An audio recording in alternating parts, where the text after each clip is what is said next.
Stanley and the bucket walked straight ahead through the large door that read, Mind Control Facility.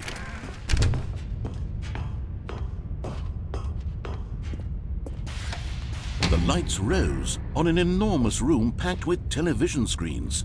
What horrible secret did this place hold? Stanley and the bucket both wondered to themselves.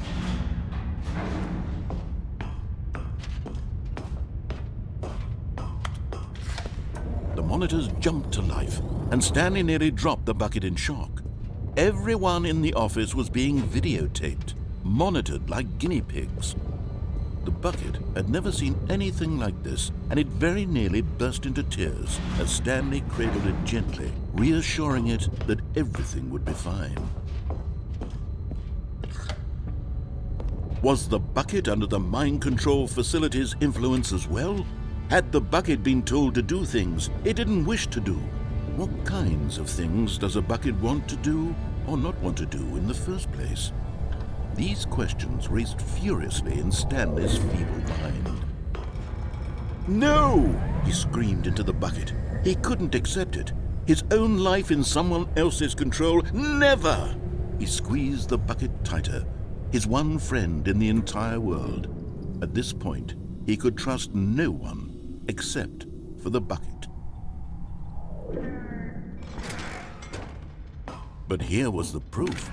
The heart of the operation. Controls labeled with emotions, happy or sad or content. Walking, eating, working, all of it monitored and commanded from this very place. And as the cold reality of his past began to sink in, Stanley decided that this machinery would never again exert its terrible power over another human life. For he and the bucket would dismantle the controls for good. Two best friends, Stanley and the bucket, up against the world. They high-fived in a really cool way, and the bucket made a sassy comment about taking down the system.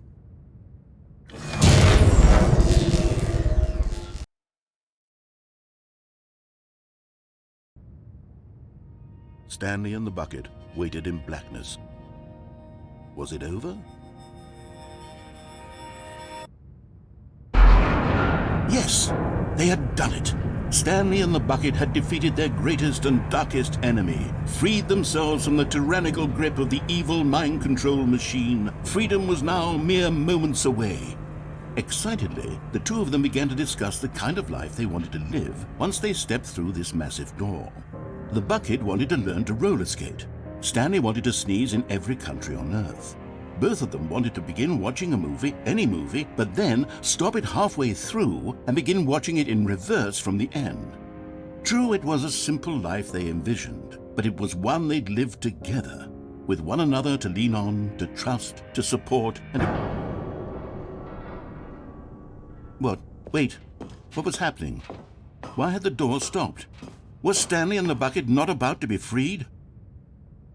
An unbearable silence filled the room, lingering in uncertainty, until finally the truth hit Stanley square in the face.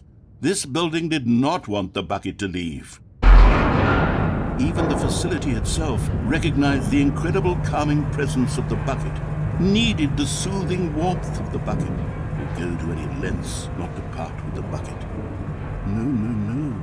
Stanley can't leave this place, not while he has such a precious bucket in his arms, not while this building has anything to say about it. Stanley realized he would never again leave this very room, but at least he has the bucket. To be trapped eternally in darkness isn't really so bad, Stanley thought to himself. As long as I have my bucket with me, right? I'll be okay, won't I? Stanley gulped. Very soon now, he was about to find out.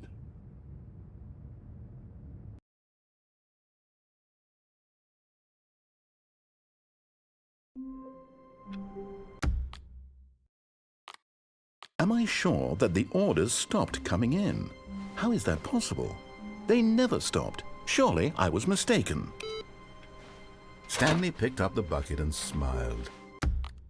Terrible power over another human life. But at the last second, the bucket jumped in and pressed the button to turn on the controls. Stanley gasped in horror. Had this been the bucket's plan all along? To take over the machine and claim the power for itself? How could the bucket have betrayed him like this? Stanley was prepared to throw the bucket away in disgust when suddenly an image appeared upon the enormous screen. Birds. Silly, silly birds. The control buttons became active again.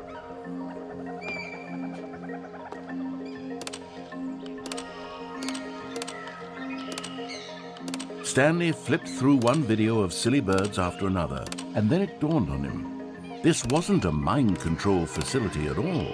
It was a facility for monitoring and surveilling silly birds all over the world. The mind controls were only a facade to disguise its true intentions. Had the bucket known this all along? Stanley marveled at the metal genius in his hands, the one who had pointed him towards this incredible discovery.